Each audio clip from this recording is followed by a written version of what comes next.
Bonjour et bienvenue pour ce webinaire. Je pense que nous sommes déjà nombreux et il est 9h02. Donc, on peut commencer ce webinaire. Donc, merci beaucoup d'être là aujourd'hui. On vous propose ce webinaire ce matin autour d'une thématique très forte dans l'actualité de la filière textile et chaussures, qui est l'affichage environnemental. Donc, d'où le titre de ce webinaire qu'on vous avait proposé, affichage environnemental, où en sommes-nous? Puisqu'il s'est passé pas mal de choses ces derniers mois/années. Donc, je suis accompagnée aujourd'hui de pas mal de personnes que vous voyez sur vos écrans.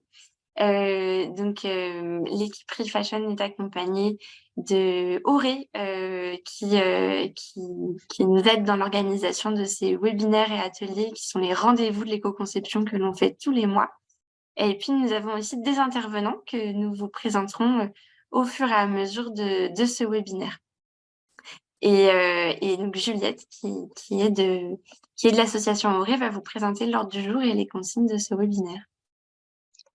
Merci Adèle pour cette présentation et introduction. Bonjour à tous et toutes. Donc, Juliette Allione de l'association Auré. Je vous souhaite également la bienvenue à ce webinaire consacré à l'affichage environnemental. Pour ceux qui n'ont pas l'habitude d'assister à ces webinaires, il s'agit d'un webinaire de sensibilisation, c'est-à-dire à la fois vous informer et vous donner à voir, en l'occurrence aujourd'hui sur l'affichage environnemental, tout ce qui a été fait et les actualités les plus prégnantes sur le sujet. On essaie d'être au plus précis et au plus exhaustif possible, mais évidemment dans une limite de temps. Donc aujourd'hui, nous sommes ensemble jusqu'à 10h30. Donc nous essaierons d'aborder le maximum de sujets et le maximum de questions dans ce temps qui est imparti, mais nous ne pourrons évidemment pas. Évidemment qu'il y aura de certaines frustrations et nous nous en excusons par avance car ce format est, comme l'indique, vraiment de la sensibilisation. Pour ce qui est des quelques règles et informations à avoir avant le début de ce webinaire, donc ce webinaire est enregistré, un replay sera mis à votre disposition. Vous voyez dans la barre Zoom un espace Q&R qui est donc l'espace dédié pour poser vos questions. Nous ne prendrons que les questions qui sont dans cet onglet-là et non pas dans l'onglet discussion. Donc, faites bien attention à bien poser vos questions dans l'espace Q&R. L'idée donc là, c'est que vous allez avoir dans un premier temps un petit point réglementaire et ensuite un point méthodologique. Donc, nous traiterons bien les questions pour le réglementaire avec Madame Ducoulombier du cabinet APC et plutôt les points méthodologiques avec Monsieur Dagras et Monsieur Fournier qui sont présents avec nous. Donc, ne soyez pas étonnés également si Adèle et moi, nous ne traitons pas forcément les questions dans l'ordre, nous les poserons au moment où c'est plus pertinent. La présentation PowerPoint vous sera également envoyée par email à l'issue de ce webinaire. Voilà pour les questions à avoir en tête avant le début. Pour l'ordre du jour, donc, une courte introduction qui va s'achever. Madame Adèle Rouchot qui prendra la parole pour présenter Refashion, pour ceux d'entre vous qui ne connaîtraient pas l'éco-organisme et son rôle. Une intervention donc assurée par Madame Laura Ducoulombier du cabinet APC sur le cadre et la veille réglementaire concernant l'affichage environnemental qui sera suivie d'un temps de questions-réponses. Et ensuite, une deuxième intervention assurée par Monsieur Pascal Dagras et Monsieur Alban Fournier du CGDD qui sera sur un point d'avancement sur les expérimentations françaises autour de l'affichage environnemental. Nous aurons ensuite un temps de conclusion pour achever ce webinaire. Voilà pour moi. Adèle, je te laisse la parole pour une présentation de Refashion. Merci beaucoup, Juliette. Effectivement, j'aime bien en début de webinaire quand même replacer qui est Refashion pour ceux qui ne nous connaîtraient pas. Donc, Refashion est l'éco-organisme français en charge de la filière REP, donc responsabilité élargie du producteur pour les produits de textile d'habillement, linge de maison, chaussures.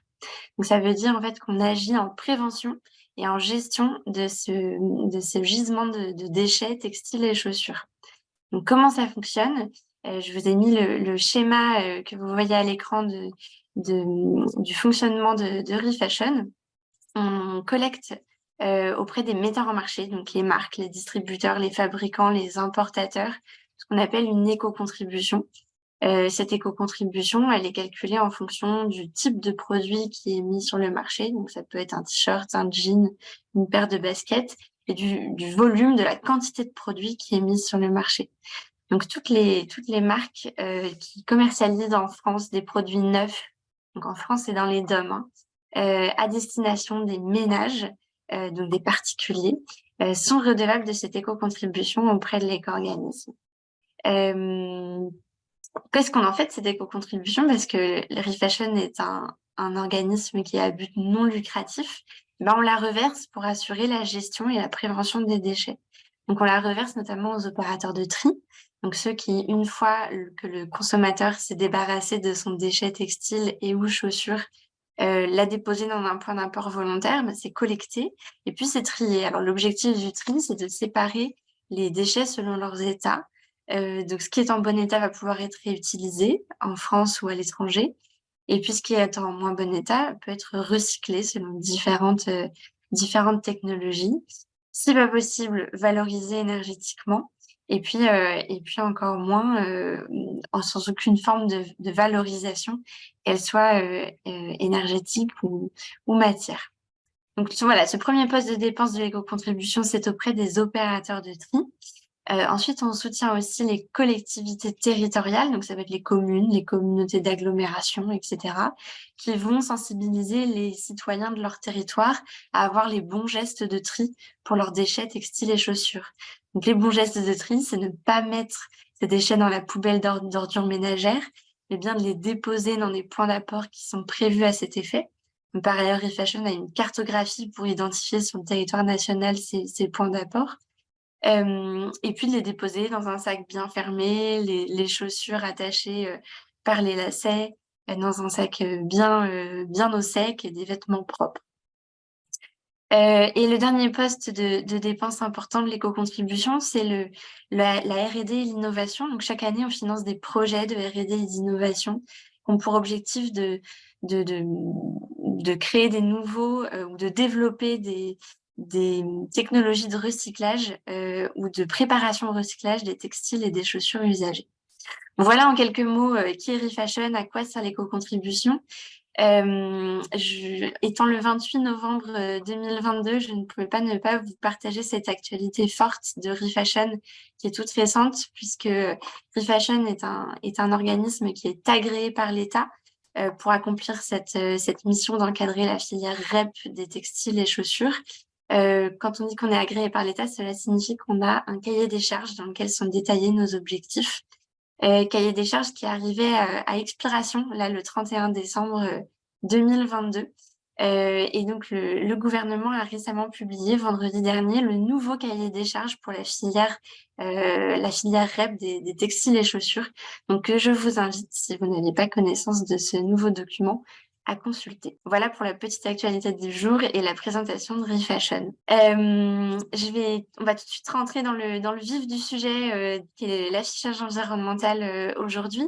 Donc, sans plus attendre, je vais laisser la parole à Laura Ducoulombier, qui est consultante en affaires publiques chez APC. Et donc, l'objectif de Laura, c'est de vous poser le cadre réglementaire de l'affichage environnemental, le contexte réglementaire, avant que l'on rentre dans les questions techniques et méthodologiques. Donc, merci beaucoup, Laura, d'être présente avec nous ce matin. Et je te passe la parole.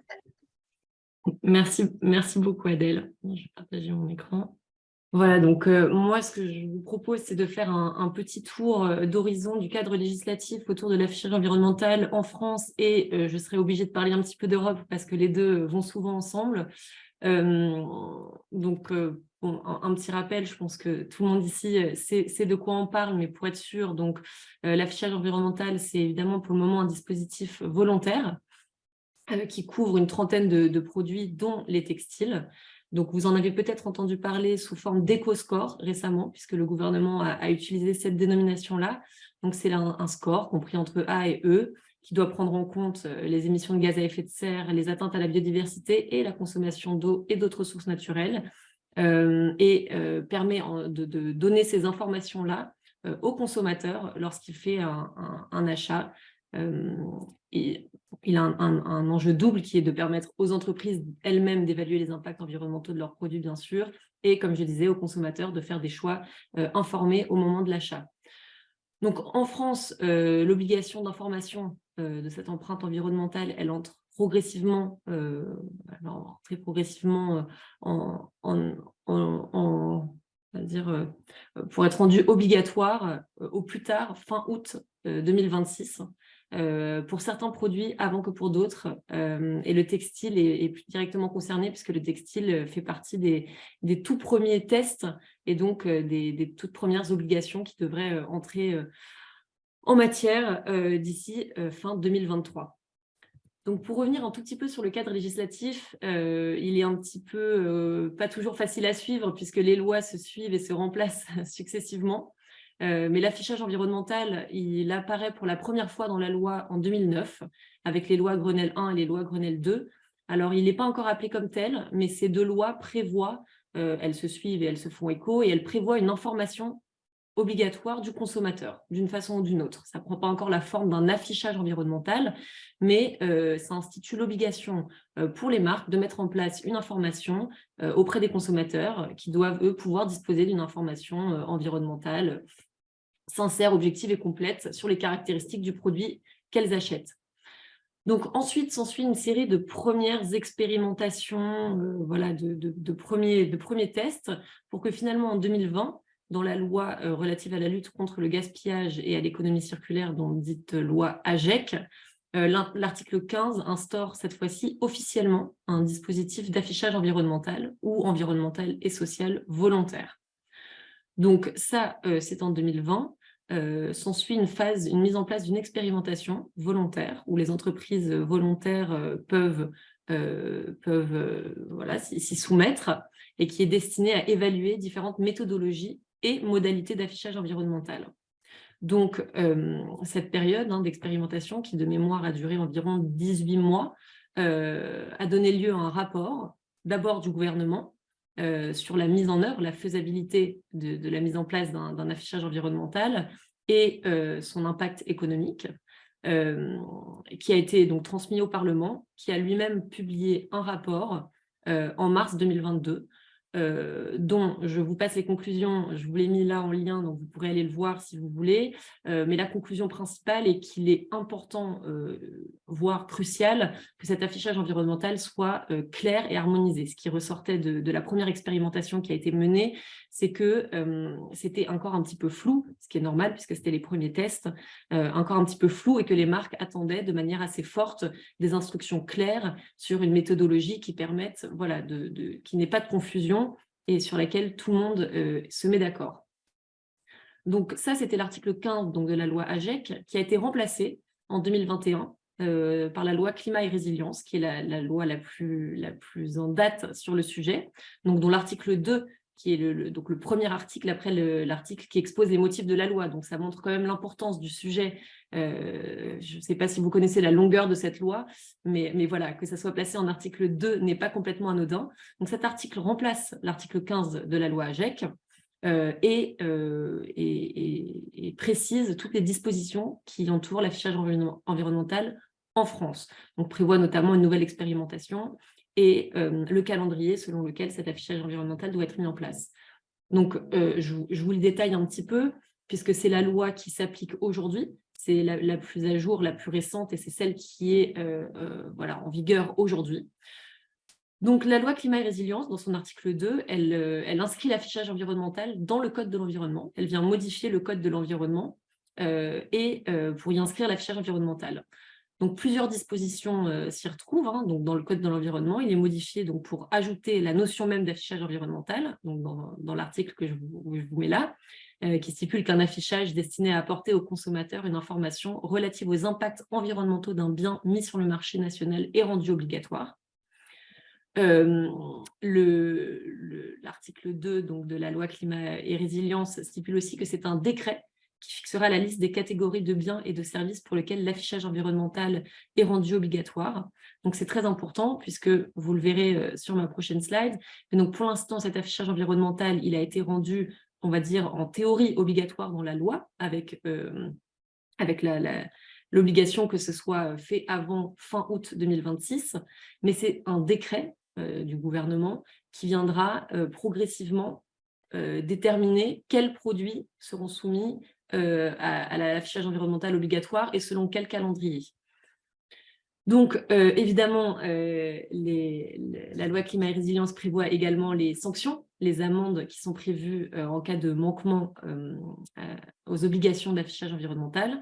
Donc, tout manquement est passible d'une amende administrative dont le montant ne peut excéder 3 000 € pour une personne physique et 15 000 € pour une personne morale. À noter que je ne l'ai pas mis ici, mais que l'amende est la même en cas d'affichage environnemental qui n'est pas en ligne avec les modalités qui auraient été définies. Donc, c'est la même sanction, 3 000 € et 15 pour une personne physique et 15 000 € pour une personne morale, dans le cas où l'affichage environnemental ne respecterait pas les critères. Voilà. La loi climat et résilience prévoit également qu'une expérimentation ou que des expérimentations seront menées pour chaque catégorie de biens pour évaluer les différentes méthodologies de calcul qui seraient mises en place et les modalités d'affichage. Donc, les expérimentations, la loi prévoit aussi que le textile et le secteur des TLC doivent figurer parmi les premières expérimentations, ce qui a été fait, donc je reviendrai dessus après. Et prévoit donc qu'à l'issue de ces expérimentations, l'affichage environnemental est rendu obligatoire prioritairement pour le secteur du textile d'habillement. Donc, c'est écrit dans la loi que le secteur des textiles d'habillement est prioritaire. Donc ça, c'est ce que dit le texte, c'est ce que dit la loi. Ça s'inscrit, voilà, comme je disais, je ne peux pas ne pas parler d'Europe en parlant de tout ça, puisqu'évidemment c'est un contexte national, mais qui fait écho à des travaux qui ont lieu à l'échelle européenne également. Donc à l'échelle européenne, en 2019, est passé le Pacte vert pour l'Europe, qui est un espèce de texte législatif chapeau qui couvre de nombreux secteurs et voilà, dont l'objectif principal est de rendre l'Europe plus verte. Et d'accélérer la transition vers une économie circulaire. Dans le cadre de ce pacte vert pour l'Europe, en 2020, la Commission européenne adopte le plan d'action pour l'économie circulaire, qui lui-même détaille un certain nombre de mesures qu'il faut prendre pour accélérer la transition vers une économie circulaire, pour qu'en 2022, finalement, soit adopté le paquet économie circulaire. Donc, ça a été adopté le 30 mars 2022. Vous en avez peut-être entendu parler puisque ça a fait pas mal de bruit. Les deux pieds de ce paquet économie circulaire sont d'un côté rendre les produits plus durables et de l'autre renforcer l'information et la protection des consommateurs. Alors, dans la dimension rendre les produits plus durables, vous en avez peut-être entendu parler, c'est tout ce qui concerne la révision de la directive éco-conception, notamment, principalement, et la stratégie de l'Union européenne pour des textiles durables. Donc, toutes ces mesures sont en cours. De l'autre côté, pour renforcer l'information et la protection des consommateurs, l'Union européenne poursuit des réflexions qu'ils avaient déjà engagées depuis 2014, je pense, et Adèle reviendra dessus après, ce qu'ils appellent le Product Environmental Footprint, PEF, voilà, qui est une manière, justement, de ce qu'on disait, une modalité d'évaluation de l'impact environnemental des produits et des biens mis sur le marché. J'en dis pas plus ici, puisque je sais qu'Adèle fera un point dessus, mais c'est pour vous remettre un petit peu le contexte. J'imagine que des questions légitimes se posent sur mais comment en fait le national et l'européen se font écho. Pour l'instant, la France, comme elle le fait souvent finalement sur les sujets de textile, est en avance sur l'Europe et a décidé de continuer dans cette voie-là, de ne pas attendre finalement que les travaux européens aboutissent, en estimant que l'urgence de mettre en place un éco-score, un affichage environnemental pour les textiles était urgent. Évidemment, à un moment, la loi européenne va passer et il est plus que probable que la France, du coup, s'aligne dessus. Mais pour le moment, la France continue ses travaux à l'échelle nationale, voilà, dans le cadre de la mise en place de l'affichage environnemental. Donc, Où en est-on aujourd'hui? C'est des réflexions qui sont menées depuis longtemps, mais qui s'accélèrent énormément récemment. Donc, l'expérimentation vous avez dit qu'une première expérimentation suite à la loi AGEC avait été mise en place, dont les rapports et les conclusions sont publics, évidemment, et si ça vous intéresse, je pourrais le mettre dans le chat, à la fois le rapport du gouvernement et le rapport du Parlement sur cette première expérimentation. S'en est suivi donc, la promulgation de la loi climat et résilience qui prévoit de nouvelles expérimentations qui se nourrissent des premières qui ont été faites et des premières conclusions. Ces nouvelles expérimentations, elles ont débuté le 1er février 2022 et elles ont pris fin assez récemment puisqu'elles ont pris fin le 30 septembre 2022. Donc l'expérimentation consistait en quoi? C'était des entreprises, comme je disais, volontaires qui ont mis en place un affichage environnemental, volontaire encore une fois, donc pour leurs produits. Cette expérimentation a donné lieu donc à des retours d'expérience. Aujourd'hui, depuis le 30 septembre, l'ADEME évalue ces expérimentations, leurs freins, leurs atouts, leurs avantages. Plusieurs méthodologies sont explorées et je sais que la présentation d'après reviendra dessus, donc je ne rentre pas du tout dans le détail là-dessus, mais l'ADEME évalue actuellement toutes ces expérimentations et les différentes méthodologies qui ont été proposées. Ce bilan des expérimentations, il arrivera fin 2022, il sera transmis au gouvernement, par le gouvernement au Parlement, qui lui-même ensuite rédigera son propre bilan et son propre analyse, son rapport de ces expérimentations. Actuellement, donc, tout ça donnera suite ensuite à la publication d'un décret rendant l'affichage environnemental obligatoire pour les textiles. Le calendrier de ce décret aujourd'hui est inconnu. Le gouvernement a annoncé que ça pourrait avoir lieu au printemps 2023, ce qui est la raison pour laquelle je l'ai mis là. Mais dans ces communications récentes, on parle de fin 2023. Donc l'obligation devrait entrer en vigueur par décret, a priori, dans le courant de l'année 2023, pour pour un début d'obligation qui sera précisé par le décret, qui pourrait avoir lieu soit courant 2023, soit début 2024. J'en profite ici pour faire un tout petit point d'actualité aussi, puisque Adèle le mentionnait, le nouveau cahier des charges de l'éco-organisme a été publié il y a quelques jours. Ça a été l'occasion pour le gouvernement de faire pas mal de communication autour de sa stratégie pour la filière textile, avec plusieurs annonces phares. Et parmi ces annonces phares figurait notamment le fait de vouloir mettre en place un éco-score, donc l'affichage environnemental obligatoire pour les textiles d'ici fin 2023. C'est quelque chose qui avait déjà été annoncé, qui figurait dans la loi, mais le gouvernement du coup a rappelé un calendrier assez resserré pour les textiles, puisque on parle de moins d'1 an. Donc voilà, c'est ce que je voulais vous partager aujourd'hui pour un point très bref. Si vous avez des questions, n'hésitez pas. On survole un petit peu, mais on rentrera dans les détails un petit peu plus techniques des différentes modalités d'affichage environnemental dans la présentation d'après. Un grand merci. Effectivement, on a quelques questions qui sont apparues pendant ton intervention. Si tu veux bien nous aider à y répondre à une ou deux. La première étant autour des sanctions applicables. Donc, pour te lire la question, tu parlais de 15 000 € pour une personne morale. Est-ce que c'est une fois 15 000 € ou c'est par nombre d'infractions constatées? Donc, par exemple, la personne donnait, est-ce que pour une collection, on va avoir 15 000 € d'amende de manière générale, ou est-ce qu'on va avoir 15 000 € par produit concerné dans la collection? C'est 15 000 € pour chaque infraction constatée. Donc, voilà, pour chaque infraction constatée. Ok, super. Donc, pour être plus précis, peut-être, c'est pour chaque pièce de textile, voilà, chaque fois qu'une infraction est constatée, ça donne lieu à 15 000 € d'amende. Très clair. Il y avait aussi une question autour du calendrier. sur peut-être éventuellement un décalage du calendrier. Alors, je ne sais pas si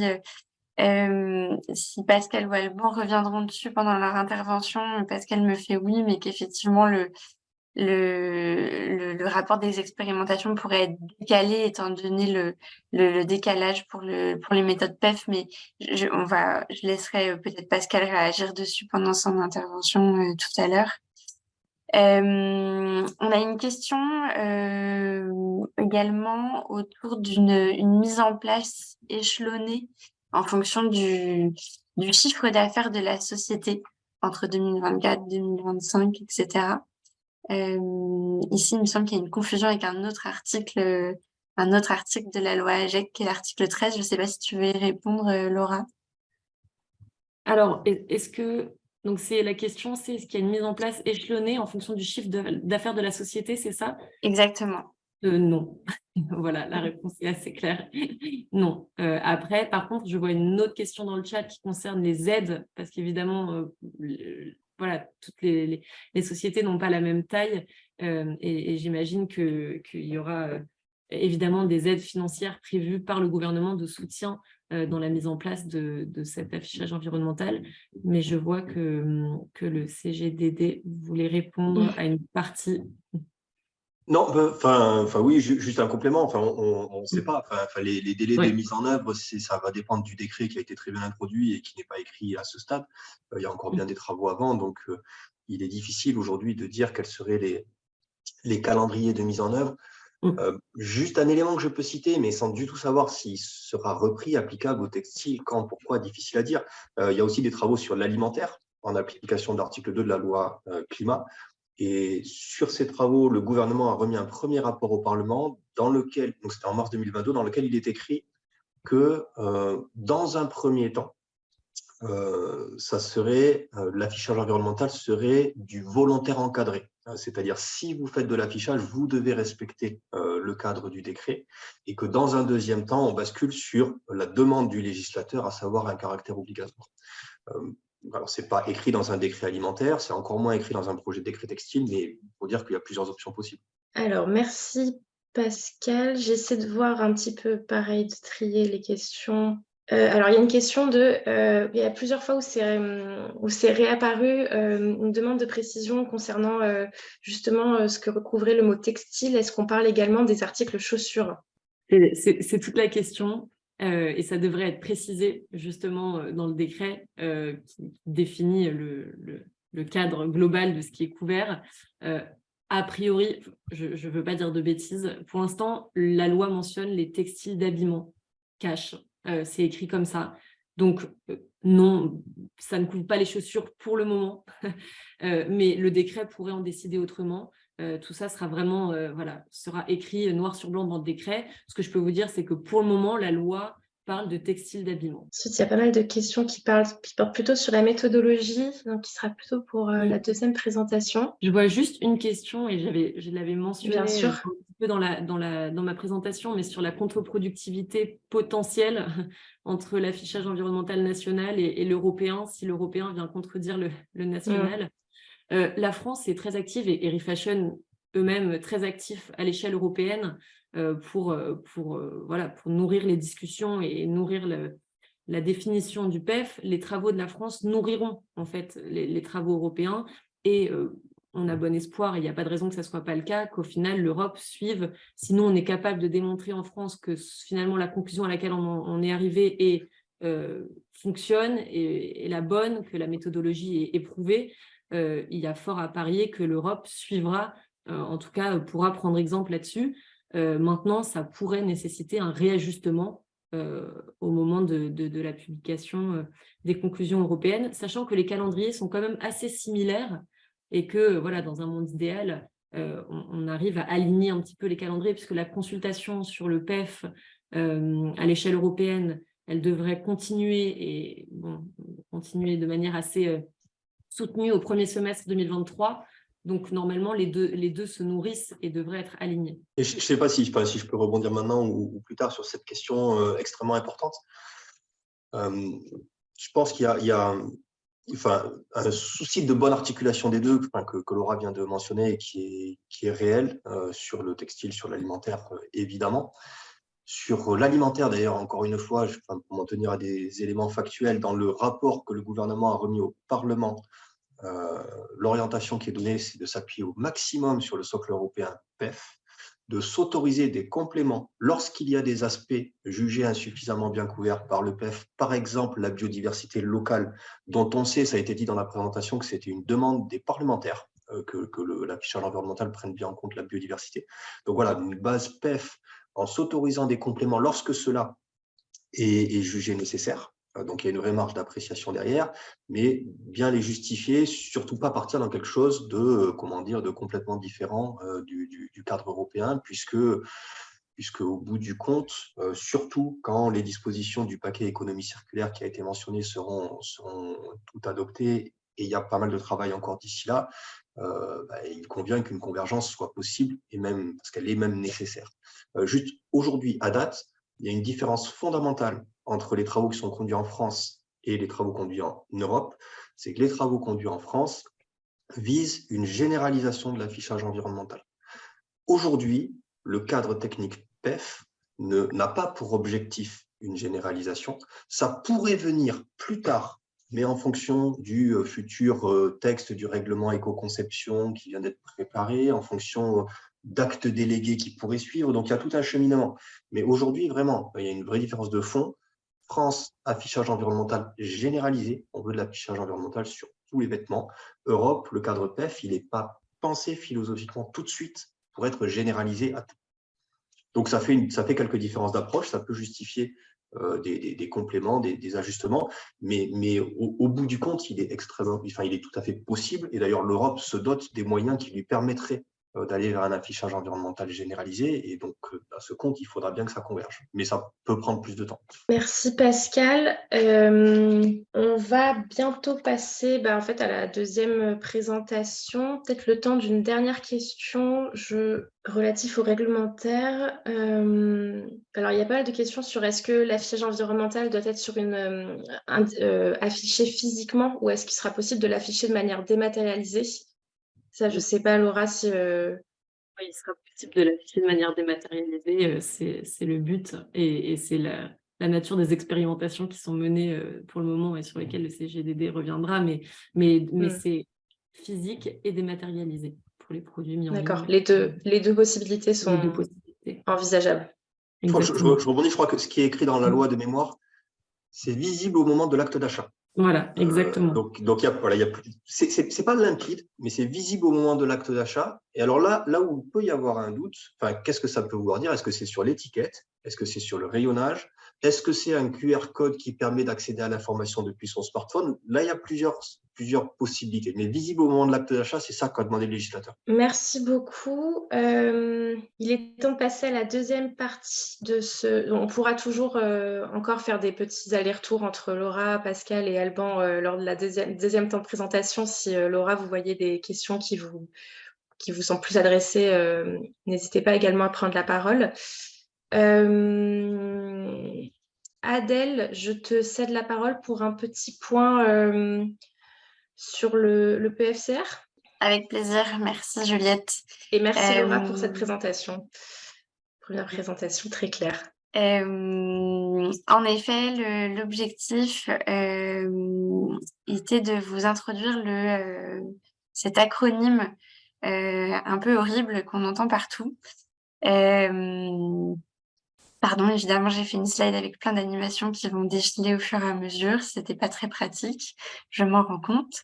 Donc, il a déjà été nommé à plusieurs reprises le PEF, donc Product Environmental Footprint. Qu'est-ce que c'est? C'est une méthodologie qui a été rédigée par la Commission européenne. C'est un gros document technique qui est basé sur une méthodologie d'analyse du cycle de vie. Et la Commission européenne souhaite, et en tout cas elle l'a communiqué au mois de décembre 2021, en faire la méthodologie unique pour l'évaluation l'évaluation environnementale des produits sur le marché européen. Donc, le PEF, j'insiste, c'est une méthodologie globale, c'est un socle commun. Et l'objectif de la Commission européenne, c'est de l'adapter à certaines catégories de produits. Et donc là, on arrive au fameux PEFCR. Donc là, c'est quand la méthodologie, elle est adaptée à certaines catégories de produits. Donc, on rajoute derrière Footprint Category Rules, donc des règles de calcul par catégorie. Et là, ici, il y a un projet PEFCR qui a été monté sur l'industrie de l'habillement et de la chaussure. Donc, on arrive enfin au fameux PEFCR Apparel and Footwear. Donc, c'est un projet qui est à l'initiative de la Commission européenne, comme je le citais. L'objectif de ce projet, c'est de construire un référentiel commun en Europe pour le calcul de l'impact environnemental des produits textiles et chaussures. Tout ça, ça a été réalisé notamment dans le cadre de l'initiative sur les preuves des allégations environnementales. Donc, l'objectif étant de rendre comparables, vérifiables et fiables les allégations environnementales qui sont faites sur les produits et que tout ça soit étayé avec un référentiel commun en Europe. C'est un projet. Est-ce qu'on peut mettre juste sur les slides, pardon, les dernières petites flèches? On va tout mettre comme ça, ce sera fait. Il y en a une dernière. Voilà, merci, pardon. Donc c'est un projet qui n'est pas réalisé que par la Commission européenne. La Commission européenne, elle a lancé un appel d'offres auquel un certain nombre d'acteurs représentatifs de la filière textile et chaussures ont répondu. Donc sans vous citer tous les membres, on a dedans des marques, donc des metteurs en marché, on a des représentants des marques, donc des fédérations, des représentants des matières premières, on va avoir des industriels et fabricants, on va avoir des associations environnementales, des acteurs un peu plus institutionnels. La Commission européenne est membre du projet en tant qu'observateur, elle n'est pas membre contributrice. Donc voilà, en quelques mots, les membres du projet qui essayent de construire ce référentiel commun sur l'évaluation environnementale des produits textiles et chaussures. En quelques mots, il y a 13 catégories de produits qui sont étudiées, 10 sur l'habillement et 3 sur les produits chaussures. Et il est très important de noter qu'à date, au moment où on se parle, c'est un référentiel qui est en cours d'écriture, donc il n'est pas finalisé. C'est donc un draft. Et actuellement, il n'est pas utilisable en l'état puisqu'il n'est pas encore finalisé ni validé par la Commission européenne. Donc voilà, juste en quelques mots, en introduction de la prochaine présentation pour les personnes qui étaient encore inconnues de ce référentiel et pour lesquelles le mot PEFCR était un gros mot. Voilà, vous en savez encore un petit peu plus. Je vais passer la parole donc à Pascal Dagras, qui est du Commissariat général du développement durable et qui est aussi venu aujourd'hui avec Alban Fournier, qui va nous présenter Ecobalise. Avant de vous passer un petit peu plus la parole, j'ai vu une question qui est apparue là dans les questions-réponses qui, je pense, pourrait faire une bonne introduction à votre intervention. C'était une question sur une info qui est parue pas mal dans les actualités françaises. 13 marques françaises, parmi lesquelles Decathlon, Lacoste, Aigle, ont annoncé ce 24 novembre lancer leur propre système de notation, donc élaboré par la start-up Glimpact. Le référentiel retenu se fonde sur 15 critères, que l'utilisation des ressources en eau, le recours aux énergies fossiles, le mode de teinture, le pays de fabrication ou encore le mode de tissage. Voilà, une personne qui souhaitait un petit peu en savoir plus sur ce que c'était, quelle place ça prenait dans le cadre général qu'on vient de placer. Je pense que ça peut faire écho à vos éléments de présentation. Je vous laisse la parole. Merci Adèle, merci pour cette question. Bah, écoutez, ce déploiement avec une dizaine de marques, c'est l'une des 11 méthodologies qui ont été expérimentées entre février et septembre 2022. Donc, comme la loi le prévoyait, le gouvernement a lancé des expérimentations, a dit aux acteurs, les experts du secteur, les marques, les industries, les bureaux d'études, dites-nous comment vous voulez faire de l'affichage environnemental. Donc, c'est l'ADEME ensuite qui a piloté ces expérimentations. Il y a 11 méthodologies qui ont été proposées, parfois par des fédérations professionnelles, Je pense au défi, je pense à l'Union des industries textiles, je pense à la Fédération de la haute couture et de la mode, je pense à En mode climat, enfin, parfois par des experts. On va avoir différentes startups notamment qui ont porté leur propre projet. On avait, alors je ne vais peut-être pas être exhaustif, mais on va avoir Fairly de Clear Fashion, Green Score Capital, Footprint Target, enfin différents. Et puis il y a aussi cette méthodologie, donc qui est une parmi les 11, qui est portée par un beau consortium d'une grosse dizaine de marques et avec l'impact en tête de file, coordonnateur technique. Donc voilà, c'est une des 11 expérimentations qui a communiqué sur l'avancement de ces travaux. Mais à ce stade, au niveau des travaux gouvernementaux, on est bien, et le calendrier qui a été présenté est le bon, sur l'analyse par l'ADEME et ensuite l'appropriation par le gouvernement du travail de ces 11 expérimentations. C'en est une parmi 11. Et à la fin, il y aura un rapport du gouvernement au Parlement, un travail méthodologique, un décret qui va poser une méthodologie qui, a priori, n'a pas de raison d'être une des 11, mais qui sera plutôt une nouvelle méthodologie qui s'inspirera de tout ce qui aura été identifié comme pertinent dans les 11 propositions méthodologiques. Donc, c'est une très belle contribution au débat, mais c'est une contribution au débat parmi d'autres. Voilà, alors j'espère avoir répondu à cette première question. J'ai noté par ailleurs les différentes questions dans le chat, alors je vois une précision de Steve, petite précision importante, point d'exclamation. Le projet déposé par le consortium dont l'ACOS fait partie est une méthode calée sur les dernières avancées européennes du PFCR Apparel and Footwear. C'est juste. D'ailleurs, d'autres peuvent également être basés sur la version 1.3 du projet de PFCR Apparel and Footwear, qui est un travail en cours et qui doit se finaliser en septembre 2024, suivant le dernier calendrier à jour. C'est effectivement une des spécificités intéressantes de cette méthodologie. D'autres ont d'autres spécificités intéressantes également. J'ai vu différentes questions, c'est hyper riche pour pouvoir essayer d'orienter la présentation que je vais m'efforcer de vous dérouler ensuite.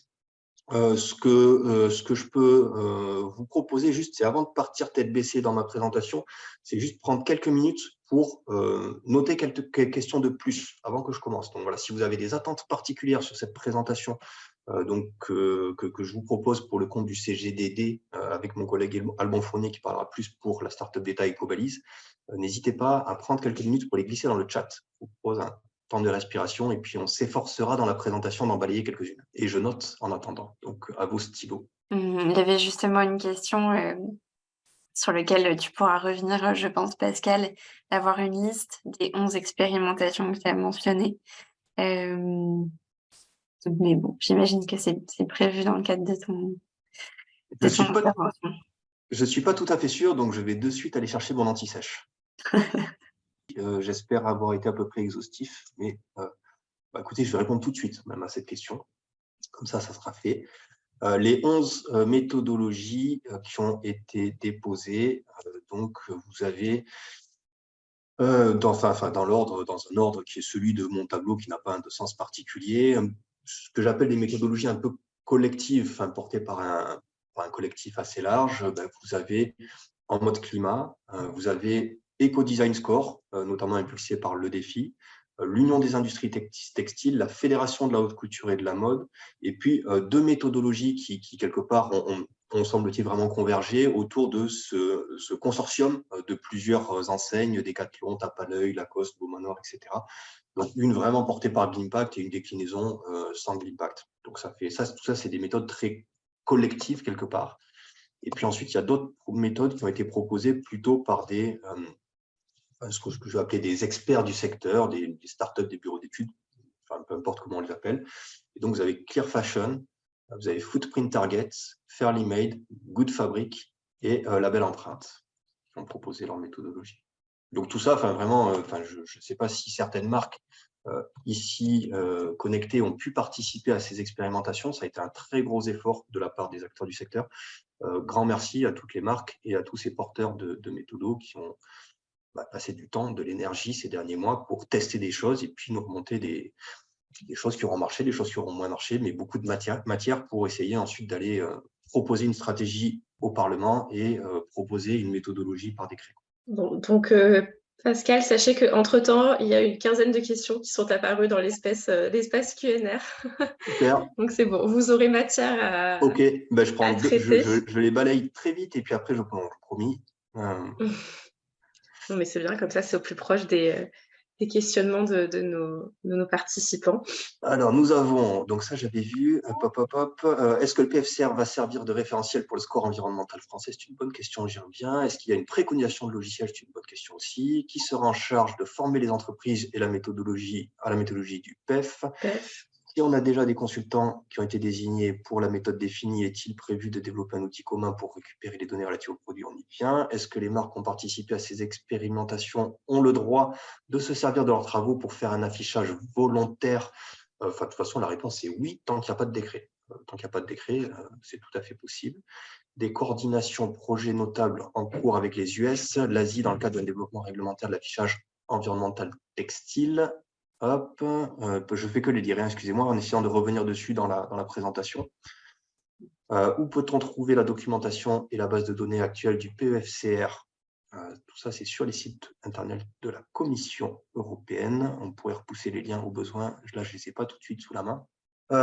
Écoutez, je suis remonté à la source pour introduire cette présentation, mais je pense que c'est important pour comprendre aujourd'hui, quelque part, le décalage de phase entre ce qui se passe en France et ce qui se passe en Europe, qui est très important et auquel on veille bien sûr, c'est qu'il y a des travaux historiques, on peut remonter au Grenelle de l'environnement, ça a été bien rappelé, et puis il y a une accélération qui est la Convention citoyenne pour le climat. Devant la Convention citoyenne pour le climat, le chef de l'État nous dit « nous pouvons créer le Yucca du carbone pour un score carbone ». C'était la demande de la Convention citoyenne pour le climat. C'est dans l'ordre des propositions de la Convention citoyenne, et ce n'est pas une hiérarchie d'importance, c'est la première proposition de la Convention citoyenne pour le climat. On veut un score carbone. Dès qu'on achète quelque chose, vêtements alimentaires, on veut un score carbone. Et toutes ces propositions, elles se sont retrouvées devant le Parlement, et c'est ça qui a donné lieu à la loi climat et résilience. Et la raison pour laquelle l'affichage vient dès l'article 2, c'est parce que c'était le premier article, la première proposition de la Convention citoyenne, et que la loi, quelque part, même s'il y a eu des modifications, bien sûr, elle est d'inspiration des propositions de la Convention citoyenne pour le climat. Et donc, il y a quelque chose de très particulier, c'est que la France, avec la loi climat et résilience, est le premier pays d'Europe, si ce n'est du monde, qui rend obligatoire un affichage environnemental. Il n'y a aucun autre pays en Europe, à tout le moins, pour le reste du monde, je ne me prononce pas, mais qui rend obligatoire. Et rendre obligatoire, est-ce qu'il y aurait eu cet article-là sans la demande initiale de la Convention citoyenne pour le climat? Je ne sais pas. Mais il y a un côté un peu quand même assez atypique, en Europe à tout le moins, à viser la généralisation, à rendre obligatoire. Et au départ, il y a une demande de la Convention citoyenne pour le climat. Alors, le chef de l'État a communiqué il y a juste 2 semaines, en répondant aux questions d'internautes qu'il avait reçues, et il a confirmé que sur cette première proposition de la Convention citoyenne, la création d'un CO2 score, que c'était en cours de déploiement, ce dont on parle aujourd'hui. Alors, point hyper important de sémantique, la Convention citoyenne pour le climat parle de CO2 score, c'est repris par le chef de l'État parce que ce sont les termes de la Convention citoyenne pour le climat, mais la loi climat a bien demandé à étendre à d'autres impacts que le seul carbone, avec notamment un gros point de vigilance sur les sujets de biodiversité qui ont beaucoup mobilisé les parlementaires. Donc vraiment, cette séquence Convention citoyenne, loi climat, portage politique très fort, fait que la France est le seul pays d'Europe qui a cet objectif de rendre obligatoire l'affichage environnemental. Donc c'est vraiment très très large. C'est pas juste des marques éco-responsables qui feraient un calcul pour quelques produits particulièrement vertueux, qui feraient de l'éco-conception pour leurs propres besoins, c'est aller faire de l'affichage sur tous les produits, objectif de généralisation qui vient de là au départ. Et puis, l'actualité très récente, c'est la semaine dernière, une tribune de Bérengère Couillard et Christophe Béchu dans Ouest France, donc sur le textile, l'impact environnemental, avec beaucoup de choses. Et donc, notamment le paragraphe là que j'affiche, qui est donc dans la tribune co-signée par nos 2 ministres, qui prévoit donc la mise en place d'un éco-score, entre guillemets, d'ici à la fin 2023. Donc, c'est bien, en tout cas, la parole de nos 2 ministres pour pouvoir choisir les produits en fonction de leurs impacts sur l'environnement, tout en soulignant en préambule qu'il est nécessaire de repenser nos modes de consommation. Nous devons changer de paradigme et voir un vêtement comme un investissement durable et non comme un produit jetable. C'est vraiment la semaine dernière. À ce stade, il n'y a pas de méthodologie qui ait été choisie, je le dis et je le redis. Il y a bien 11 expérimentations formellement examinées par l'ADEME et demain par le gouvernement, mais il n'y a pas de méthodologie qui ait été choisie. Donc, les points dont je vais vous parler sur le textile, enjeux clés, calendrier, X-Tex, on en a un petit peu parlé, outils, format, logo. Peut-être juste une question là, que j'ai vu passer dans le chat. Il était question de bilan carbone. Je veux bien souligner que bilan carbone et impact environnemental produit, c'est deux choses différentes. C'est le bilan carbone qui vise une organisation, par exemple une entreprise, l'affichage environnemental, l'impact produit qui vise un produit. Donc ça peut être un peu complémentaire, on peut trouver des mêmes éléments de calcul, mais c'est vraiment très différent. Et d'ailleurs, dans le cadre européen, vous avez le PEF, Product Environmental Footprint, et le OEF, Organization Environmental Footprint. Donc attention, c'est deux exercices différents. Et quelque part, le bilan carbone, il a de l'avance sur l'impact produit parce qu'il fait l'objet d'une réglementation antérieure, une obligation pour toutes les entreprises de plus de 500 salariés, etc. Donc les entreprises sont souvent déjà habituées au bilan carbone parce qu'il est antérieur. Les impacts produits, l'affichage, c'est un autre exercice qui va avoir des éléments de calcul un peu communs, mais c'est un autre exercice. Ce n'est pas une introspection sur votre entreprise, c'est vraiment un calcul sur votre produit dans le but d'afficher cela aux consommateurs. Et puis ensuite aussi, alors je les glisse tout de suite parce qu'il y en avait pas mal, des questions de périmètre. Est-ce que le réemploi est concerné? Est-ce que c'est juste les vêtements B2C, B2B? Est-ce que les articles de sport sont concernés? Plein de belles questions. Aujourd'hui, il n'y a pas plus que ce qu'il y a dans la loi, c'est affichage pour les articles d'habillement. Et ensuite, c'est dans ce fameux décret, qui n'est pas du tout écrit à ce stade, que ceci pourrait être évoqué. Le gouvernement a tout à fait la latitude d'embrasser large ou au contraire de réduire en fonction de ce qui est mûr, ce qui ne l'est pas. Mais ce ne sont pas des sujets qui sont arrêtés. Donc, dans les prochains mois, on peut être amené à échanger avec les représentants des vêtements B2B, les représentants des vêtements de sport, peu importe, pour voir si c'est mûr comme pour tout le reste ou s'il y a des difficultés que vous imaginez. Allez, juste quelques minutes pour rappeler c'est quoi l'affichage environnemental, comment ça se calcule. Alors là, je vous affiche des planches qui ont été présentées d'ailleurs devant les porteurs de méthodologie Xtext. C'était au mois d'octobre à l'invitation de Bérengère Couillard, secrétaire d'État chargée de l'écologie. Donc voilà, c'est des planches qui ont déjà un peu circulé, mais quelque part qui me paraissent appropriées aujourd'hui. Donc là, vous avez support de réflexion. Ça, ce n'est pas l'affichage environnemental officiel, hein, mais c'est un support de réflexion qui a été élaboré notamment pour l'alimentaire. On peut imaginer plein de choses, ABCDE, des scores, ressources, biodiversité, climat ou autre, des scores sur 100. Enfin, on peut imaginer plein de choses. Je ne le détaille pas, je vais être trop long. Mais quelque part, au-delà d'une étiquette, d'un affichage, ABCDE, 25 sur 100, ce que l'on voudra, la question, c'est comment on fait le calcul. Donc là, il y a des sujets d'outils de calcul. Il y avait quelques questions dans le chat sur les outils de calcul, est-ce qu'il y en a plusieurs, est-ce qu'il y en a un, etc. J'y viens tout à l'heure. Mais pour faire un calcul, il faut des ingrédients. Et les ingrédients, ça va être des paramètres, des informations qui décrivent votre produit, votre jean, votre t-shirt. Et ces paramètres, il faut les injecter dans une méthode, laquelle peut appeler des bases de données. Alors, si vous avez compris, bravo. Sinon, j'ai un exemple à vous proposer sur un sujet sur lequel Alban a pas mal travaillé ces derniers temps, sur la teinture. Voilà, vous avez un t-shirt. Et vous savez que dans le calcul des impacts environnementaux, on va avoir envie de regarder quel est l'impact environnemental de la teinture de ce t-shirt. On va commencer par le paramètre. Vous, si vous êtes une marque qui vend ce t-shirt, peut-être que le paramètre auquel vous avez le plus accès, peut-être, c'est quel est le pays dans lequel est teint ce t-shirt. C'est d'ailleurs une information qui va être demandée pour les marques qui font plus d'un certain chiffre d'affaires à partir du 1er janvier 2023. Il faudra être capable de dire dans quel pays est réalisée l'étape de teinture. Et donc, par exemple, le paramètre qui décrit votre t-shirt, c'est ce vêtement, il est teint en Tunisie, par exemple.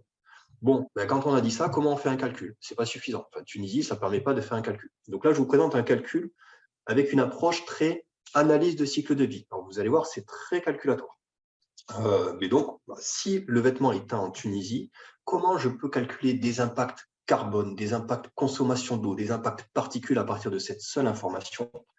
Eh bien, c'est là où on rentre dans une méthode. Donc, qui peut être le PEFCR Apparel & Footwear, qui peut être la méthode ADEME de 2018, qui peut être une nouvelle méthode qui va être en préparation à partir des expérimentations. Eh bien, de la teinture, très schématiquement, trop schématiquement, il faut de l'électricité pour faire tourner les machines, il faut de la chaleur aussi pour réaliser la teinture. Et donc, il faut des kilowattheures. Combien de kilowattheures d'électricité pour teindre? Combien de mégajoules de chaleur? Et puis, si on parle de chaleur, c'est quoi la source de chaleur qui est utilisée en Tunisie? Est-ce que c'est du gaz? Est-ce que c'est du charbon? Est-ce que c'est un peu les deux? Tout ça, c'est des choix méthodologiques qui sont à faire. Et ce qui a été bien dit, je pense que c'est important, c'est que dans les expérimentations de loi AGEC qui ont été réalisées par le passé, une des conclusions, c'est d'avoir quelque chose de très cadré. d'extrêmement cadré pour que si vous voulez calculer l'impact environnemental d'un t-shirt teint en Tunisie, vous ayez bien le même résultat, quelle que soit la personne qui fait le calcul. Donc pour ça, il faut très bien cadrer combien de kilowattheures, combien de mégajoules, c'est quoi la chaleur utilisée en Tunisie, est-ce qu'on fait de la chaleur avec du gaz ou avec du charbon, etc.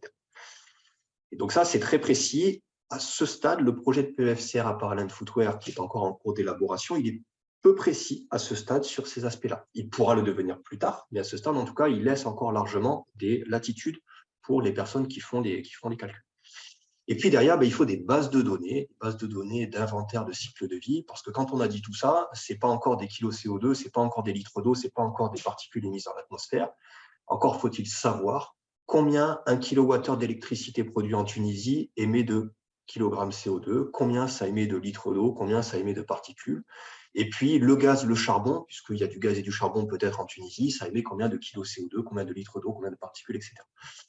Donc il faut vraiment tous ces éléments pour faire un calcul, vraiment en analyse de cycle de vie, être capable de dire ma teinture en Tunisie, voilà ses impacts. Ça, c'est une approche qui est vraiment analyse de cycle de vie, qui est complètement dans la philosophie de ce qui est proposé par le projet de PEFCR Apparel and Footwear, et qui est une méthodologie importante sur laquelle il y a une grosse communauté scientifique qui est technique, qui est mobilisée. Là où on peut avoir un sujet plus complexe, et je me garderai bien de donner des orientations à ce stade, c'est prématuré, et les expérimentations ont permis de le travailler, c'est sur des aspects qui, peut-être, rentrent moins bien en équation. Une des questions là, qui a été posée dans le chat, c'est est-ce que vous allez utiliser les labels? Tiens, et si ma teinture, elle a un label? Je ne sais pas si c'est pertinent. Ce label, qu'est-ce qu'il veut dire? Est-ce que ça permet de, quelque part, d'avoir une garantie raisonnable qu'il y a moins d'impact environnemental, sans nécessairement que ça soit directement calculable en kilogrammes CO2, en litres d'eau, etc., etc. C'est quoi l'impact sur la biodiversité? Si j'ai un label coton bio, c'est quoi l'impact? Ça, c'est aussi quelque chose d'assez compliqué à faire rentrer en équation. Donc, on peut retrouver des paramètres, peut-être. Est-ce que vous avez un label bio, par exemple, sur votre coton? Ça peut être un paramètre. Mais derrière, comment ça va être pris en compte dans le calcul? Aujourd'hui, en tout cas, dans les expérimentations, il y a plusieurs propositions. Il y a des propositions qui sont très fondées sur l'analyse de cycle de vie, où tout doit être vraiment quantifié, quantifiable au regard de la méthodologie PEF. Vous avez d'autres expérimentations qui, par exemple, sur le paramètre votre coton a un label bio, vont considérer que les bénéfices du bio ne sont pas tous traduits dans des équations aujourd'hui et que donc, il faut le prendre en compte différemment dans le calcul pour influencer la note ABCDE.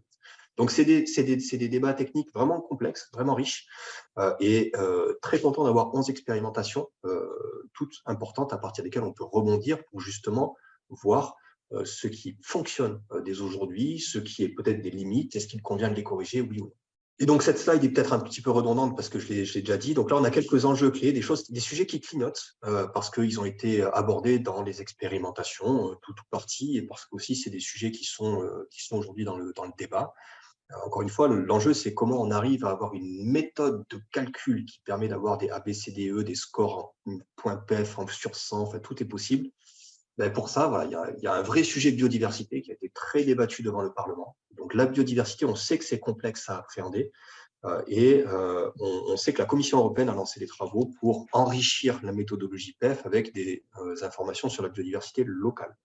Est-ce que la France, qui veut passer avant l'Europe parce que Convention citoyenne, loi climat, peut se permettre d'attendre qu'il y ait une évolution de la méthode PEF pour embarquer des sujets de biodiversité locale, ou est-ce que la France doit anticiper des évolutions et commencer à prendre en compte des impacts de biodiversité locale? C'est une vraie belle question, compliquée. Il y a des avantages et des inconvénients, mais c'est un sujet sur lequel les expérimentations ont beaucoup travaillé. Voilà. Comment on valorise un label coton bio aujourd'hui, avec des risques, avec des opportunités? C'est complexe. Microfibres plastiques, ou microfibres même plus largement, c'est un très beau sujet, complexe. C'est potentiellement des enjeux importants, voire très importants de l'industrie textile. Comment sont-ils pris en compte aujourd'hui en analyse de cycle de vie et dans la méthode PEF? Est-ce que c'est satisfaisant? Est-ce qu'il y a une base scientifique suffisante pour proposer des compléments? Si oui, lesquels? Je pose plein de questions, j'ai bien sûr aucune réponse. Mais ça, c'est le beau programme de travail qu'il y a devant nous à partir des expérimentations. Les sujets de durabilité, le projet de PEFCR apporte une contribution extrêmement intéressante sur la durabilité physique, assez riche, avec beaucoup de tests, comment ça se passe, etc. Mais on sait qu'il y a aussi des sujets de réparabilité, on sait qu'il y a aussi des sujets d'incitation à la consommation sur consommation. Certains ont proposé des choses. Est-ce que ça a sa place? Est-ce que ça ne l'a pas? On est toujours dans un équilibre entre s'appuyer au maximum sur le cadre européen, mais en même temps apporter des compléments très complexes. Et puis un sujet, comment faciliter le déploiement, parce qu'aujourd'hui, l'affichage environnemental, on en parle depuis très longtemps, il y a des acteurs qui sont mobilisés depuis très longtemps, ce n'est pas encore une réalité à grande échelle, ça bouge, hein, mais ce n'est pas encore une réalité à grande échelle. Et on voit des belles initiatives en ce moment. Qu'est-ce qui permet de faciliter le déploiement? On pense que les outils peuvent être un moyen de vraiment faciliter le déploiement. Articulation avec le projet de PEFCR Apparel and Footwear. Donc là, vraiment, les calendriers sont parallèles. Le projet de PEFCR Apparel and Footwear, aujourd'hui, il atterrit plutôt fin 2024. L'engagement pris par les ministres, c'est fin 2023 pour poser une méthodologie d'affichage environnemental textile français. Donc, quelque part, l'ambition politique, parce qu'il y a l'impulsion de la Convention citoyenne de la loi climat, elle nous oblige à arriver avant que le PEFCR Apparel and Footwear ne soit stabilisé, parce que c'est plutôt fin 2024, son horizon. Donc ça, c'est extrêmement complexe. Il faut vraiment être au maximum articulé parce que plus il y a de la proximité entre une méthode réglementaire française et le projet de PEFCR Apparel and Footwear, quelque part, plus une convergence ultérieure est possible. Mais je rappelle vraiment pour moi quelque chose qui est une différence aujourd'hui, peut-être pas demain, mais aujourd'hui, le caractère obligatoire de l'affichage, il est posé dans la loi française, il n'est aujourd'hui pas posé dans le cadre réglementaire législatif européen. Il pourra l'être à l'avenir avec les travaux en cours, directives d'éco-conception, les actes délégués qui vont venir, le passeport produit, peut-être. Et là, donc, il y a vraiment une convergence à envisager, mais tout de suite, ce n'est pas le cadre qui est européen et ça peut être une des raisons qui conduit à des compléments, des ajustements. Mais enfin, encore une fois, quelque part, plus les référentiels sont proches, plus la convergence est possible à l'avenir, même si on sait, parce que la loi l'a écrit, que typiquement sur les sujets de la biodiversité, il y a une attente forte et que donc si la biodiversité est considérée comme pas complètement prise en compte dans le référentiel PEF actuel, il y a une très forte incitation à apporter des compléments parce que les législateurs l'ont demandé. Et alors, j'ai sûrement déjà débordé, donc je n'en dis pas plus sur les bases de données inventaire de cycle de vie. Je vois qu'il est déjà 10h06. Mais bien sûr, il y a un vrai sujet sur les bases de données. Je crois qu'il y avait dans le chat une question sur la base de données européenne. Donc, la base de données européenne qui va être mobilisable pour le PEFCR Apparel and Footwear, aujourd'hui, elle n'est pas disponible. La Commission européenne annonce une livraison début 2023, mais c'est une base de données qui est mobilisable donc juste pour appliquer un PEFCR. Et donc, pour l'instant, on a juste un projet de PEFCR. Donc, ce n'est pas une base de données qui sera mobilisable gratuitement par tous. C'est bien pour l'application stricte d'un PEFCR lorsqu'il est validé. Aujourd'hui, on a un projet de PEFCR qui est en construction. Mais de la même manière, enfin, plus on peut s'appuyer sur des données similaires, mieux on se porte. Il y a des vrais sujets réglementaires, financiers aussi, sur quelles sont les bases de données qui sont mobilisables pour faire de l'affichage. Mais là, je suis en train de me noyer dans des sujets pas très importants, soyons clairs, mais j'ai peur de ne pas être au bon endroit. Un calendrier, donc vous l'aurez de toute manière, je pense, après sur la présentation pour le regarder. Ça, c'est sur l'alimentaire, je le passe. Mais sur le textile, vraiment, aujourd'hui, on est en phase d'analyse des expérimentations. Analyse des expérimentations avant de produire un rapport au Parlement. Et ensuite, on anticipe par rapport à ce qu'on est en train de faire sur l'alimentaire qu'il va y avoir un temps de travail complémentaire avant de stabiliser une méthode. Voilà, stabiliser une première méthode. Et pour ça, il y a du travail sur la biodiversité, sur les microplastiques, sur la durabilité, c'est sûr, c'est absolument sûr. Et donc, par ailleurs, les services de l'État, donc avec Alban en particulier et moi-même, on travaille sur un outil de calcul qui permettrait de jouer avec la méthode. On croit très fort que ces sujets méthodologiques sont complexes, mais que si on peut jouer avec, ça peut améliorer la qualité des échanges, la qualité des contributions. Et donc, vraiment, pour pouvoir mettre une première méthode sur la table Q3, avoir une phase de consultation, que chacun puisse se l'approprier, réagir dessus, et ensuite stabiliser une méthode. C'est ça qui peut correspondre à l'objectif affiché par les ministres. Avant la fin de l'année 2023, avoir une méthodologie stabilisée. Mais on pense vraiment qu'à la fois, il va y avoir un temps de travail sur certains sujets assez complexes en particulier, et qu'il faudra aussi prévoir un temps de consultation et quelque part que si les pouvoirs publics arrivent à mettre à disposition de chacun un outil qui permet de tester la méthode lui-même, eh ben, la consultation peut en être d'autant plus riche, que ce ne soit pas juste les quelques experts capables de lire une documentation de 200-300 pages qui puissent s'approprier la méthode, jouer avec, voir les effets, ce qui va, ce qui ne va pas, et puis ensuite réagir. Donc là, j'avais des slides, ce sont des slides de l'ADEME sur les expérimentations Xtext. Donc, vous avez les 11 méthodes que j'ai mentionnées tout à l'heure, donc je ne les recite pas. 342 produits, ça a complètement dépassé nos attentes. Vraiment, un grand merci à toutes les marques qui se sont mobilisées là-dedans. On n'attendait pas autant, et avec l'ADEME, on était extrêmement satisfaits, motivés par tous ces retours. Donc, vous avez des planches voilà, sur cette méthode, sur ces expérimentations qui ont aussi concerné les chaussures et les accessoires. Voilà, les expérimentations ont aussi concerné les chaussures et les accessoires, même si la loi ne mentionne que le textile d'habillement. Donc, on verra ensuite au niveau du décret si c'est habits, chaussures et accessoires ou si le périmètre est élargi, resserré. Tout est possible au niveau du décret. Et puis, donc, j'arrive, alors je regarde juste quelle heure il est, pardon, je suis beaucoup trop long, mais Ecobalise, donc, qui est un projet d'outils public gratuit. Et je pense que ça termine de toute manière ma présentation. Donc, je vous en fais juste une toute petite démonstration pour montrer quel est l'esprit de ce type d'outil. Hop, voilà, donc c'est un outil de calcul d'impact, comme il en existe plein, qui est bêta, qui est tout sauf une méthode, qui n'est pas une des 11 méthodologies proposées, qui n'est pas bon en l'état, qui prend juste les données disponibles. Mais l'idée, c'est que quelque part, chacun puisse venir jouer. Si j'ai envie de tester un jean, par exemple un jean qui serait, j'en sais rien, moi, fait de coton, mais aussi de polyester, eh ben, je peux paramétrer un jean 50% coton, 50% polyester, et ça me calcule les impacts à partir d'un référentiel qui est explicité, qui n'est pas un référentiel qui est candidat à être le référentiel réglementaire, hein, qui est plus pour que les gens puissent jouer avec. Je peux choisir ScorePEF, je peux choisir changement climatique, je peux choisir ce que je veux, ça m'affiche les impacts. Et puis ensuite, je peux paramétrer les pays dans lesquels ça se passe. Tiens, ma filature, peut-être qu'elle est en Chine, mon tissage, peut-être qu'il est en Inde, mon endoblissement, peut-être qu'il est, qu'est-ce qu'on peut se mettre, peut-être qu'il est allé en Turquie, par exemple, avec de la teinture sur fil pour un jean, ça a du sens. Et puis, on va avoir du délavage, on va se mettre du délavage en Turquie aussi, par exemple. Voilà, je peux faire une simulation, est-ce que c'est transporté par avion, pas transporté par avion, et puis ensuite, ça me permet de sauvegarder ma simulation, ma jean Turquie, voilà, et puis de tester à côté, voilà, si maintenant je fais un jean qui est 100% coton, mais qui a été fait largement en France, par exemple, qu'est-ce qui se passe? Je peux rejouer avec, refaire une simulation et voir quels sont les impacts, comment ça marche. Mais alors, pendant que je joue avec, j'insiste encore une fois sur le fait que ce n'est pas une méthodologie, ce n'est pas une des 11 méthodologies proposées, ce n'est pas un candidat à une méthode réglementaire, non, non, non. C'est vraiment un outil qui nous apparaît intéressant de proposer, puis on verra si c'est retenu par le politique, notamment pour travailler ensemble.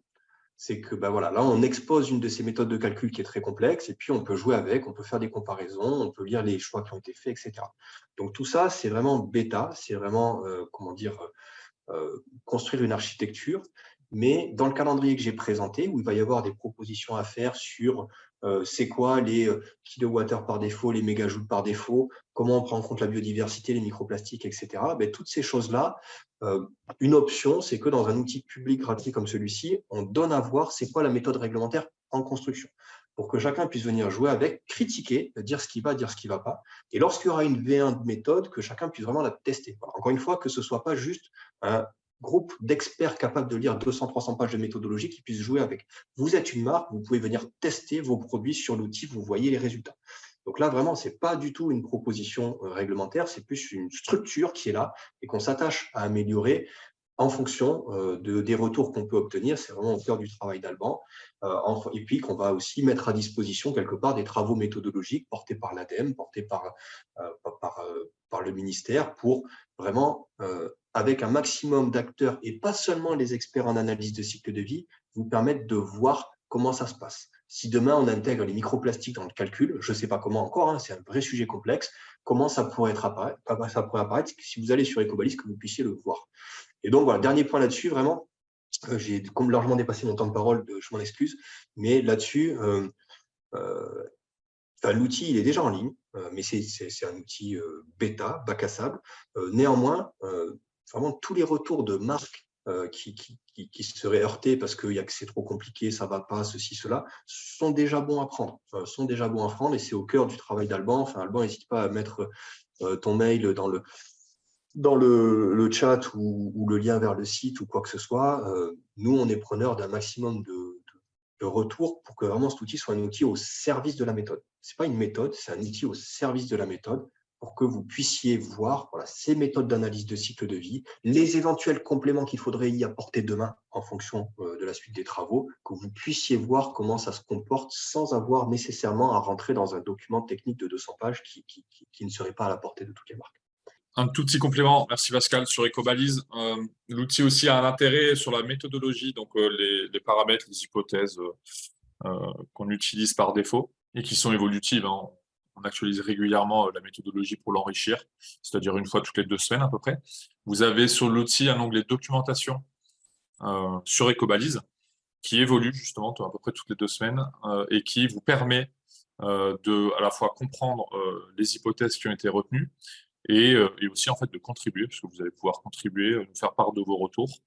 Et c'est assez intéressant parce qu'il y a beaucoup de sujets méthodologiques sur lesquels du coup on discute avec différents experts et aussi avec des marques. Voilà. Donc si vous voulez mieux connaître comment on travaille et quelles sont les hypothèses retenues et quels sont les sujets aussi, les limites méthodologiques actuelles qui sont difficiles à traiter et sur lesquelles nous travaillons, je vous invite à regarder la partie documentation du site Ecobalise. Merci beaucoup à vous deux, merci Pascal, merci beaucoup Alban pour cette présentation exhaustive.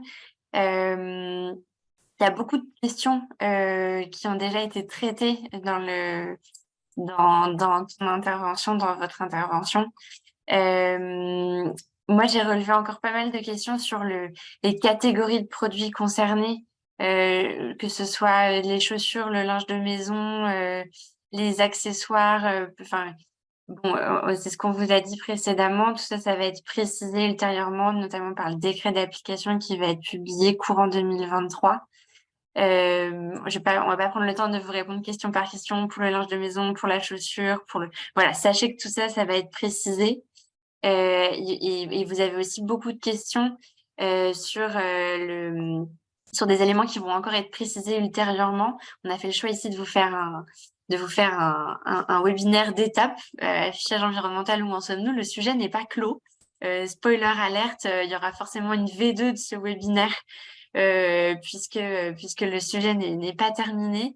Donc, il y a des questions, malheureusement, où aujourd'hui, on ne peut pas vous apporter une réponse actée et qui seront précisées par des textes réglementaires, par la méthodologie qui sera choisie dans le décret d'application, qui sera accompagnée d'une base de données, d'un outil, etc. Donc, encore des éléments à venir et à préciser ultérieurement. Pascal, je crois que tu veux rajouter quelque chose. Ouais. Excuse-moi, en fait, j'ai déjà trop parlé, mais juste non. Là-dessus, oui, le sujet n'est pas clos. Il y a un nombre de questions qui est juste pharaonique. Et il y a une ambition politique, je l'ai montré, portée par le chef de l'État, une vidéo il y a 2 semaines, 2 ministres, une tribune la semaine dernière dans l'Ouest France. C'est une ambition politique, c'est une demande des citoyens aussi. Et donc, quelque part, on va un peu, quelque part, avancer aussi vite que possible au plan méthodologique, plus vite que le calendrier européen. Est-ce raisonnable? Aurait-il fallu attendre? Je ne sais pas, il y a une commande politique, en tout cas. Et donc, il y a un nombre de choix techniques à faire. C'est quoi les kilowattheures mégajoules pour teindre? C'est quoi la Tunisie? Comment on prend en compte la biodiversité, les labels, les microplastiques? Il y a un nombre de sujets pharaoniques à créer. Et donc, vraiment, grand merci à Adèle et Refashion pour organiser ce type de webinaire. Et s'il peut y en avoir d'autres, c'est super.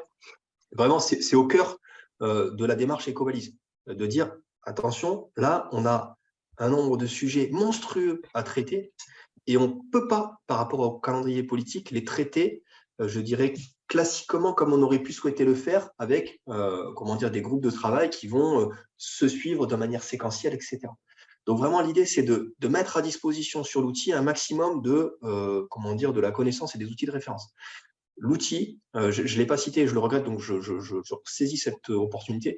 L'outil, on a vraiment cherché notamment à intégrer tout ce qui pouvait l'être dans le projet de PFCR Apparel and Footwear, version 1.3. Si vous allez jouer avec l'outil, vous allez voir un multiplicateur de qualité intrinsèque, c'est une des questions que je viens de voir, qui permet, suivant une méthode qui est dans le projet de PFCR, d'améliorer ou de réduire le score en fonction de la durabilité physique des vêtements. C'est intégré. Des sujets de recyclage très en lien avec l'activité de Refashion, une circular footprint formula recommandée par le PEF, c'est intégré aussi. Donc, ce n'est pas un outil qui est strictement conforme au PFCR, je n'ai pas le temps de développer pourquoi, mais en tout cas, on s'est attaché à y mettre au maximum ce qu'il y avait dans le PFCR Apparel and Footwear lorsque c'était possible, accessible gratuitement. C'est vraiment un outil pour accélérer le débat parce qu'on va avoir plein de sujets à traiter dans les prochains mois. Et vraiment, si les marques, enfin, l'appel est absolument sincère et Alban et moi, on sera ravis de recevoir des retours de votre part, des retours critiques. Allez-y, je ne comprends pas ça, c'est n'importe quoi votre hypothèse. Enfin, allez-y vraiment, parce que tout ce qui, enfin, il faut qu'on emmagasine un maximum de retours. Il y a des expérimentations qui vont être hyper riches. Et puis, si vous voulez en mettre d'autres, ben, c'est notre canal qui permet de rajouter des commentaires. Merci Pascal. Il me semble juste que Laura voulait apporter une petite précision sur la différence entre l'article 13 de la loi AGEC et l'affichage environnemental. Laura, pour conclure cette phase de questions-réponses. Oui, tout à fait.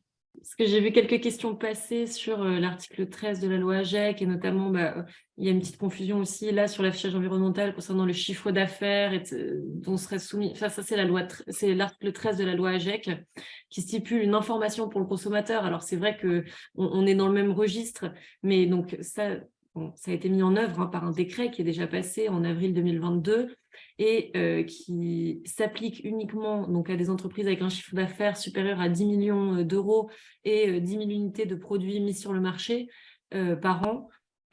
Et c'est une contrainte d'information, mais sur la recyclabilité, sur le pourcentage de taux de recyclé dans le produit, sur la présence ou non de métaux lourds. Donc, en fait, c'est des informations qui sont d'ailleurs, dans une certaine mesure, souvent déjà communiquées aujourd'hui. On le voit, 50% de recyclés ou fait à partir de matières recyclées. Donc, en fait, c'est des exigences qui sont un petit peu plus basses. Et donc, j'ai vu une question posée sur est-ce que l'affichage environnemental va remplacer cet article? D'une certaine manière, oui, puisque l'affichage environnemental a pour objectif d'être, de comporter énormément d'informations, comme le CGDD l'a précisé. C'est une méthodologie qui est beaucoup plus complète, mais aujourd'hui, c'est plus restrictif. J'ai vu aussi des questions passer et la réponse sera la même que d'habitude, mais sur combien de temps les metteurs en marché auront pour se mettre en conformité avec l'affichage environnemental. Est-ce que c'est une obligation si elle intervient fin 2023 pour les produits à partir de cette date ou pour les produits mis en vente à partir de fin décembre? Tout ça sera précisé encore une fois dans le décret. Les décrets précisent le temps de mise en conformité, etc. Ce qu'on peut dire, c'est que sur des exigences similaires, typiquement sur cette exigence d'information qui était dans la loi AGEC, on laisse généralement les stocks s'écouler pour permettre aux metteurs en marché d'écouler les stocks existants avant de mettre en œuvre cette nouvelle obligation. Donc, il y a toujours un délai pour permettre aux metteurs en marché de se mettre en conformité. Et le gouvernement, j'imagine, et ça on verra bien, mais mettra aussi en place des aides et du soutien aux metteurs en marché pour se conformer à leurs nouvelles obligations. Alors, on a 3 minutes de retard, mais juste un dernier remords promis. Parce que ça faisait l'objet d'une question, je crois, avant que je commence l'intervention, c'est sur les différents outils. Je voudrais dire vraiment très clairement, Ecobalise n'est bien sûr et en aucun cas concurrent d'outils privés qui pourraient exister pour accompagner les marques dans leur calcul d'impact environnementaux. Enfin, ça, c'est extrêmement clair. Ecobalise, c'est de la transparence sur l'élaboration de la méthode. En tout cas, c'est une proposition. On verra dans quelle mesure c'est repris, mais qu'on puisse vraiment, transparence, construire la méthodologie. En transparence, la rendre accessible à un maximum de monde, sans que vous ayez à lire un grand PDF très très long.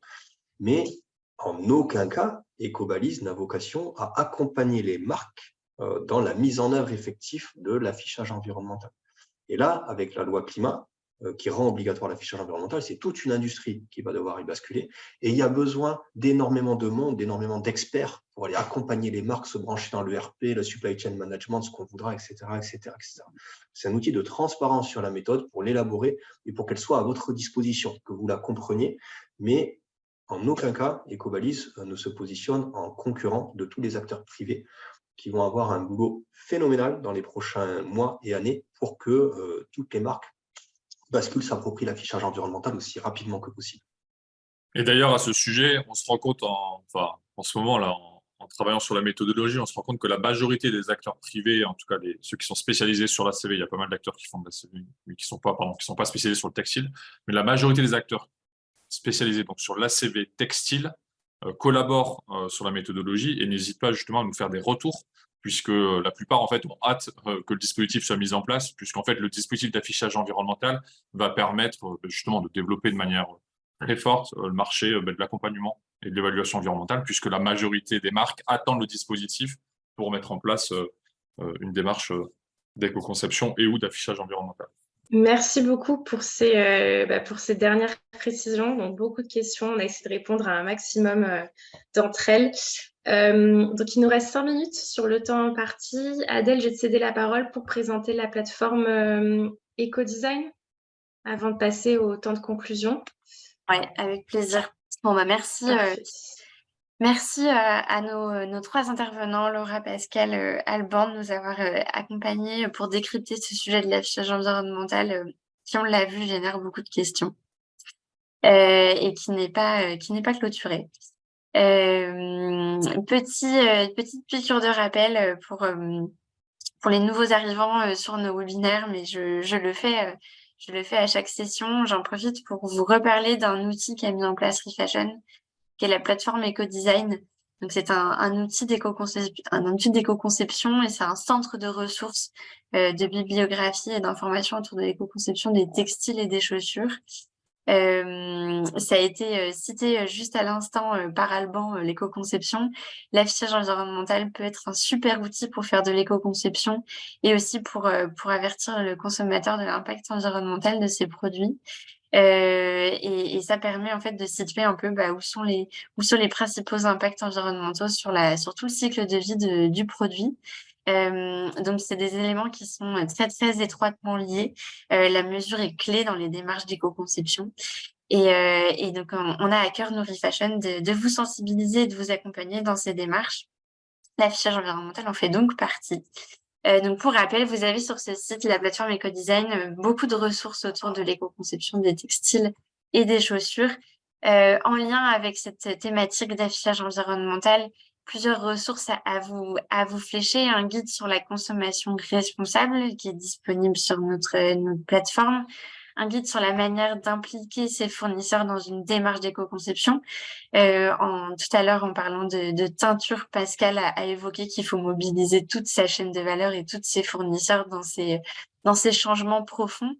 Une anti-sèche autour des labels et de la communication environnementale. Il y a d'ailleurs un petit onglet sur l'affichage environnemental qui va être beaucoup plus bref que ce que vous avez vu aujourd'hui, mais si jamais vous avez encore un doute, vous pouvez le consulter. Et puis on avait fait aussi, même si ce témoignage commence un petit peu à dater, il me semble qu'il date de 2019, mais il y avait Okaidi qui avait lancé de manière volontaire l'affichage environnemental sur des produits de sa collection, qui témoigne un petit peu sur les leviers et les freins rencontrés dans la mise en place d'une démarche d'affichage environnemental. Donc voilà, n'hésitez pas à consulter sur notre plateforme Ecodesign ces différentes ressources qui sont en lien avec l'affichage environnemental. Donc c'est un outil qui, je le rappelle, est gratuit et en open source pour tout le monde. Merci beaucoup. Et dont le lien vous a été envoyé dans l'espace discussion du webinaire, donc n'hésitez pas à vous y rendre. Je me joins à Adèle pour remercier nos intervenants pour ces interventions extrêmement éclairantes sur le sujet. En témoigne le nombre de questions qui ont été posées aujourd'hui. Nous avons pour habitude de vous envoyer un petit questionnaire de satisfaction. On vous envoie le lien dans l'espace discussion de ce webinaire. Ça prend 5 minutes à remplir. On vous interroge autant sur le format de ce webinaire que sur le fond pour avoir vos retours, ainsi que sur d'éventuelles thématiques en lien avec l'éco-conception que vous souhaiteriez voir abordées lors des futurs webinaires de sensibilisation ReFashion. Donc, je vous remercie par avance de bien vouloir prendre 5 minutes pour y répondre. Nous, ça nous aide beaucoup dans la construction de ces programmes pour répondre au plus près à vos besoins et vos questionnements sur les sujets d'éco-conception. Merci beaucoup. On en vient à la fin de ce webinaire. Donc, vous trouverez le questionnaire satisfaction. Voilà, il a bien été envoyé dans le chat. On arrive à la fin de ce webinaire. Merci à tous pour votre participation et vos questions. Merci encore à nos intervenants. J'imagine que Adèle se joint à moi pour remercier. Adèle, si tu veux clôturer ce webinaire. Oui, tout à fait. Merci beaucoup. On a bien vu vos différentes questions et on comprend que c'est un sujet d'actualité auquel il faut répondre. Je vois tous vos émojis de remerciement et que je partage principalement pour nos intervenants qui nous ont apporté beaucoup d'éclairage aujourd'hui. Donc voilà, n'hésitez pas à rester en veille sur ce sujet qui va, vous l'avez compris, encore beaucoup évoluer dans les mois et l'année 2023 à venir. Donc n'hésitez pas à rester en veille et vigilant sur ce sujet. Voilà, c'est tout pour moi et il me reste à vous souhaiter une bonne semaine lancée très sérieusement avec ce webinaire, ma foi, plutôt technique. Je vous remercie à tous et puis une bonne semaine et une bonne journée.